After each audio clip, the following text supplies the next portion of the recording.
Hello everyone, आज हम discuss करने जा रहे हैं मैक्सिम्स ऑफ इक्विटी पार्ट 4 और ये हमारा फाइनल पार्ट होगा। इसके पहले के 3 पार्ट्स आपको मिल जाएंगे in the playlist of Maxim's of equity. आइए देखते हैं आज का पार्ट। तो पहली मैक्सिम क्या है? Where there is equal equity law shall prevail. इसके पहले डिस्कस किया था हम लोगों ने कि where there is equal equity first in time shall prevail, यानी कि जो पहले आएगा वो पहले पाएगा का कॉन्सेप्ट होगा। अब यहाँ पे क्या है? इक्विटी अगर बराबर होगी तो लॉ प्रिवेल करेगी, क्योंकि इक्विटी आई थी लॉ की हेल्प करने के लिए। पर अब जब वो इक्वल हो चुकी है तो फिर लॉ को ही देखा जाएगा। Equity will provide no specific remedies where the party causes are seem to seen on equal footing और where neither of them is wrong.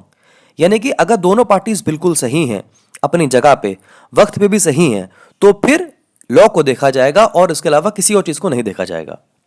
When two persons claim the same property and court cannot decide which of them has a better right, यानी कि अगर parties के पास property की बात करी गई है और दोनों की फुटिंग बराबर है, इक्विटी के मामले में दोनों बराबर चल रहे हैं, तो फिर court of equity common law को भेज देगी कि आप इसको डिसाइड करिए on the basis of law, not on equity.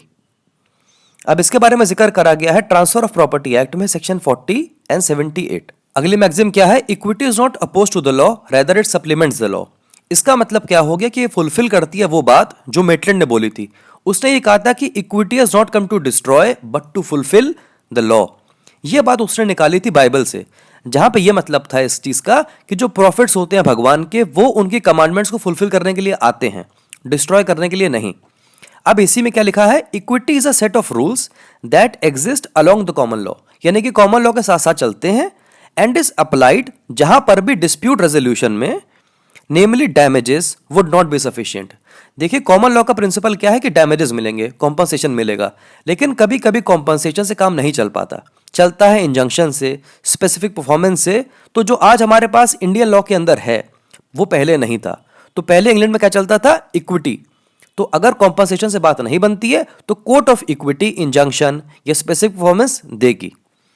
would not be sufficient and provides an alternative, most often through specific performance या फिर injunction, but also by recession and reformation। यानी कि केवल कॉम्पनसेशन से अगर बात नहीं बनती है और लगता है कि इनजस्टिस हो रही है, तो फिर फुलफिल करेगा इक्विटी उस लॉ के गैप को और दे देगा इंजंक्शन या स्पेसिफिक परफॉर्मेंस। इसके बारे में केस है lord Dudley versus lady Dudley का। वहां पे ये कहा था कोर्ट ने, equity is not a part of the law but a moral virtue which qualifies, moderates and reforms the rigour. यानी कि जो सख्ती है लॉ के अंदर उसको रिफॉर्म करती है, उसे बेहतर करती है, उसकी हार्डनेस को कम करती है, और जो लॉ की एज है, यानी कि जहां पे लॉ में कमियां हैं, जहां पे कोने हैं, कमियां हैं, उसको दूर करने का काम करती है इक्विटी। तो इसका मतलब क्या हो गया कि वो लॉ के खिलाफ नहीं है, वो लॉ को बेहतर करती है और लॉ को रिफॉर्म करने की बात करती है। Thank you everyone.